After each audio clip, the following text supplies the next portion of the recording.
Me llamó el día del padre. Con esa voz dulce que siempre había usado desde niña. Como si nada hubiera cambiado. Papá. Feliz día. Te he enviado un pequeño regalo por correo. Nada especial. Pero con cariño. Colgó antes de que pudiera preguntar por qué no venía a casa. Como todos los años anteriores. El paquete llegó 2 días después. Dentro. Un boleto de lotería raspado a medias. De esos baratos de 2 euros. Y una tarjeta, para que pruebes suerte. Papá. ¿Te quiero? Ni una llamada más. Ni una visita. Mientras tanto. En sus redes sociales, que aún seguía aunque me dolía. Vi las fotos. Ella y su marido entregando a su suegro un sobre elegante con el logo de una compañía de cruceros de lujo. El mejor regalo para el mejor padre político. Un crucero por el Mediterráneo valorado en 25.000 euros. Te lo mereces todo. Papá. 25.000 euros para un hombre que apenas conocía hace 5 años. 2 euros para mí. El que la crió solo desde que su madre se fue. Rasqué el boleto esa misma noche. Más por costumbre que por esperanza. Los números coincidieron. Uno tras otro. El premio mayor, 120 millones de euros después de impuestos. No grité. No lloré. Solo miré el boleto bajo la luz de la cocina. En mi apartamento pequeño en las afueras de Madrid. Y sentí algo romperse dentro. No con estruendo. Sino con un crujido seco. Como hueso viejo que finalmente cede. Ella me había reducido a un gesto de caridad mínima. Un boleto. Como quien tira una moneda a un mendigo en la calle. Toma. Para que no digas que no te di nada. Y yo. Que había pagado su universidad.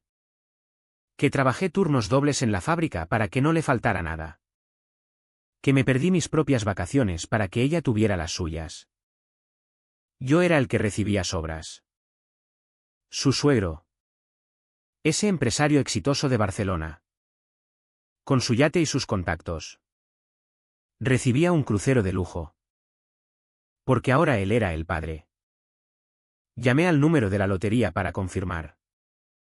Era real. El dinero estaría en mi cuenta en unas semanas. Anónimo. Como pedí. No le dije nada a nadie. Ni a ella.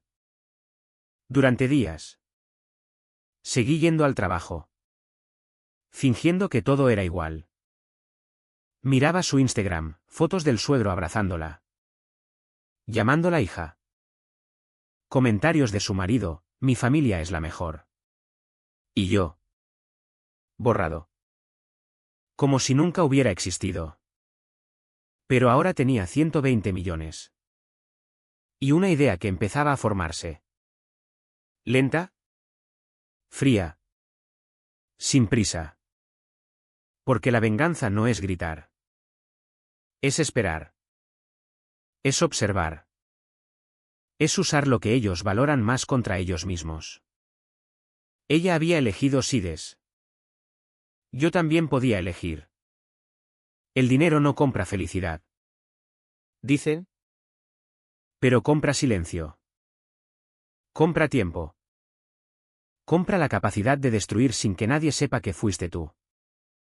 Y yo estaba dispuesto a pagar ese precio. Los primeros días después de la confirmación del premio fueron los más difíciles. No por la euforia, esa no llegó. Sino por el vacío que se instaló donde antes había resentimiento puro. Me sentaba en el balcón de mi apartamento. Fumando un cigarrillo tras otro. Mirando las luces de Madrid al anochecer. Pensaba en llamarla. En decirle, ¿sabes qué? ¿Hija? Tu boleto de 2 euros me hizo millonario. Imaginar su cara. Su sorpresa. Su arrepentimiento inmediato. Pero no lo hice. Porque eso sería demasiado fácil. Demasiado rápido. Ella se disculparía. Lloraría. Diría que fue idea de su marido. Que no quiso herirme. Y yo, débil como siempre había sido con ella, acabaría perdonando. No. Tenía que ser algo que doliera de verdad. Que la obligara a mirarse en el espejo y ver lo que había hecho. Contacté con un abogado especializado en discreción absoluta. Firmé papeles para una sociedad en Islas Caimán. Cuentas numeradas.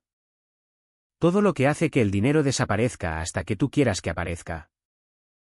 Luego, empecé a observar. Ella vivía en Barcelona con su marido, Javier. Hijo único de ese suegro adorado. Ricardo Soler. Dueño de una cadena de concesionarios de coches de lujo. Familia de dinero viejo. De los que veranean en Ibiza y tienen amigos en el gobierno catalán. Vi sus publicaciones, cenas en restaurantes estrellados. Viajes cortos a París. El anuncio del crucero como si fuera la octava maravilla. Ricardo comentaba siempre, mi nuera favorita. La hija que nunca tuve. La hija que nunca tuve. Esas palabras me quemaban cada vez que las leía. Investigué un poco más. No fue difícil. Con dinero. Todo se abre. Descubrí que la empresa de Ricardo tenía problemas. Deudas con proveedores. Un préstamo bancario grande que vencía en un año. Competencia feroz de marcas chinas eléctricas. Nada mortal aún. Pero frágil. Javier. Mi yerno. Era el típico hijo de papá, directivo sin experiencia real. Más preocupado por el golf y el Instagram que por los números.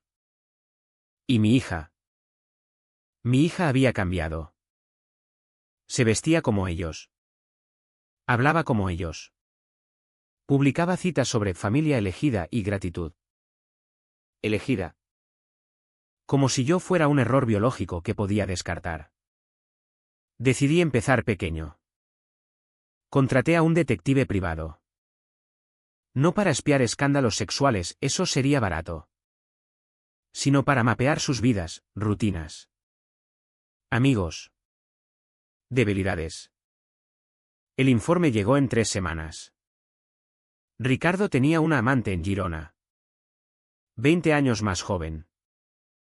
Nada nuevo en su círculo. Javier bebía más de la cuenta en eventos de empresa. Y había perdido dinero en criptomonedas el año anterior. Mi hija estaba intentando quedarse embarazada. Tratamientos de fertilidad caros. Pagados por Ricardo. Por supuesto. Eso me detuvo un momento. Un nieto. Pensé en lo que sería tener un nieto que quizás nunca me conocería. O que me conocería como el abuelo pobre que envidia a papá Ricardo. El resentimiento volvió. Más fuerte. No iba a destruirlos de golpe. Iba a erosionarlos. Como el mar hace con la roca, lento. Constante. Inevitable. Primera jugada, anónima. Por supuesto. A través de un contacto del abogado. Compré acciones de un competidor directo de la empresa de Ricardo. Luego. Filtré información privilegiada, nada ilegal. Solo rumores bien colocados sobre problemas financieros en su cadena. Las acciones bajaron un 8% en un mes. Ricardo se estresó. Lo vi en las fotos, ojeras. Menos sonrisas. Mi hija publicó una historia, apoyando a la familia en momentos difíciles. Juntos somos más fuertes. Juntos. Sin mí. Sonreí por primera vez en meses. El dinero llegó finalmente. Transferencias discretas. Entramos. Mi cuenta bancaria normal siguió igual, el sueldo de operario en la fábrica. La pensión mínima. Pero en las offshore. Crecí. Dejé el trabajo. Dije que estaba enfermo. Nadie preguntó mucho. Me mudé a un apartamento más grande en el centro de Madrid. Pero mantuve el viejo para las apariencias. Empecé a viajar. Primero a Barcelona. Pero sin contactarlos. Me sentaba en cafés cerca de su oficina. Los veía pasar. Ella embarazada ya. 4 meses. Luciendo barriga en fotos profesionales. Vamos a ser padres.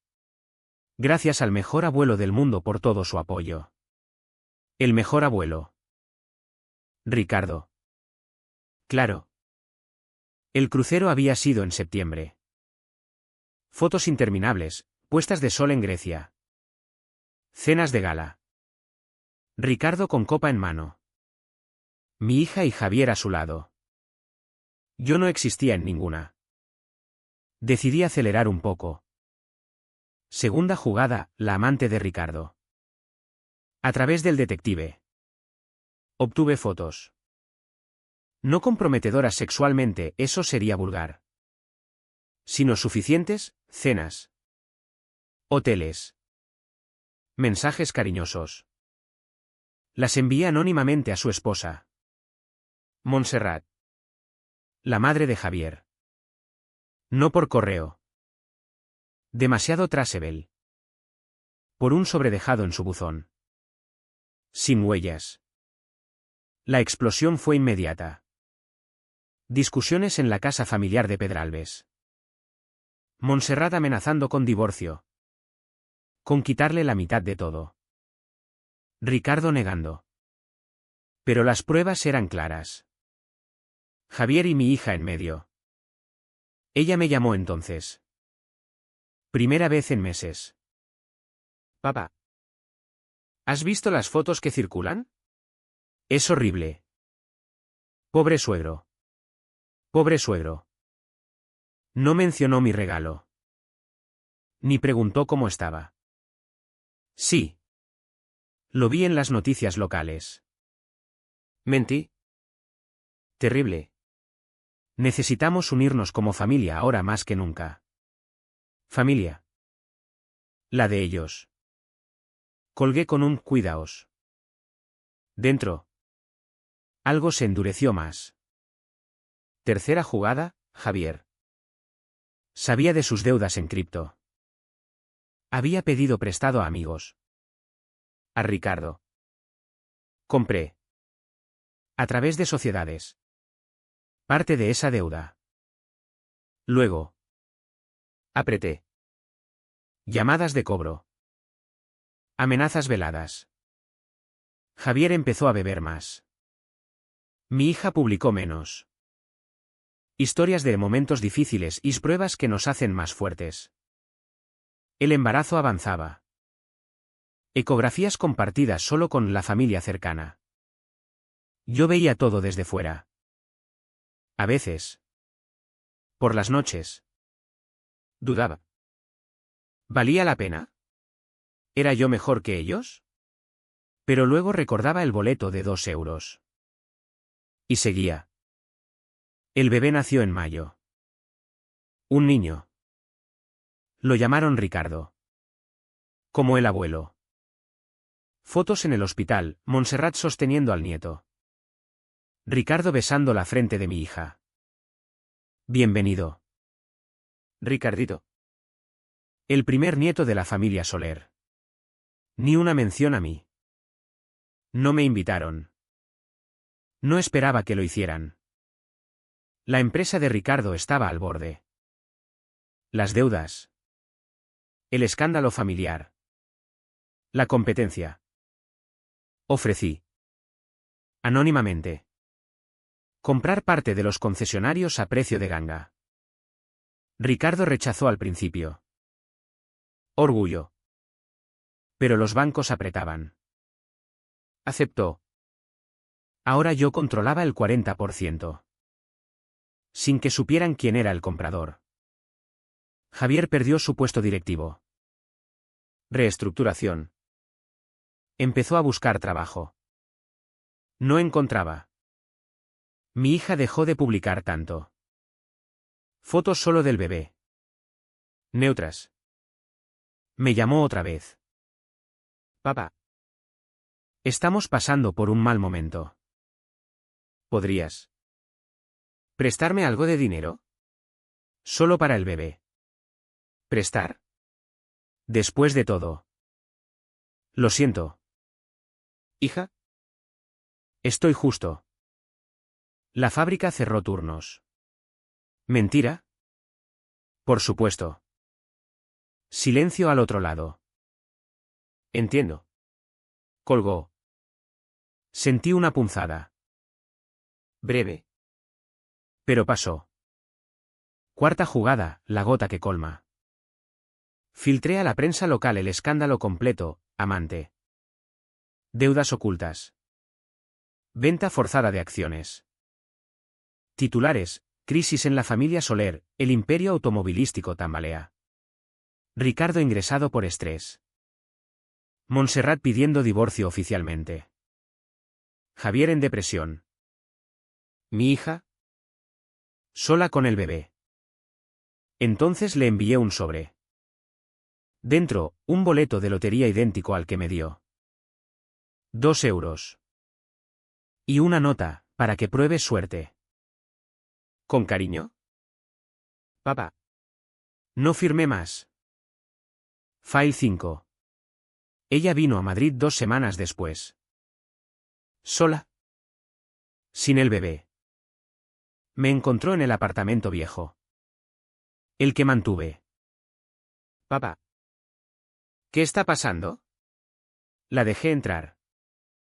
Se sentó en el sofá raído. Como cuando era niña. Todo se derrumba. La empresa. El matrimonio de los suegros. Javier no es el mismo. ¿Y ese boleto que me enviaste? La miré. Fría. ¿Te dolió? ¿El qué? Recibir 2 euros. Mientras otros reciben cruceros de 25.000. Silencio. Papá. No fue intencional. Javier y yo pensamos que a ti te gustaba la lotería. Y a su padre siempre quiso ese crucero. ¿Y yo no merecía más? Lágrimas en sus ojos. Lo siento. No pensé que te afectara tanto. No pensé. Eso era todo. Ahora tienes un nieto que lleva el nombre de otro hombre. Un hombre que lo llama, su primer nieto, punto. Papá. Por favor. Necesitamos ayuda. El bebé. ¿Necesitáis? Asintió. Sonreí. Yo también necesité. Una vez. Cuando tu madre se fue. Cuando pagué tu carrera. Cuando trabajé hasta reventar. ¿Se levantó? Entonces esto es venganza, todo lo que está pasando. ¿Eres tú? No respondí. Eres un monstruo. Quizás. Pero tú me enseñaste que la familia es la que eliges. Salió llorando. No la detuve. Han pasado 6 meses. La empresa de Ricardo quebró. Vendida por partes. Yo compré la mayoría. Anónimo. Javier y mi hija se separaron. Él se fue a vivir con su madre. Ella volvió a Madrid. Con el bebé. Vive en un piso pequeño. Alquilado. Trabaja en una tienda. A veces pasa por mi nuevo apartamento, el grande. El de lujo, y ve mi coche nuevo. Mis trajes. No me habla. Yo veo al niño desde lejos. Mi nieto. No me acerco. Tengo 120 millones. Y nadie con quien compartirlos. A veces. Por las noches. Miro el boleto enmarcado en la pared. Y me pregunto. ¿Valió la pena?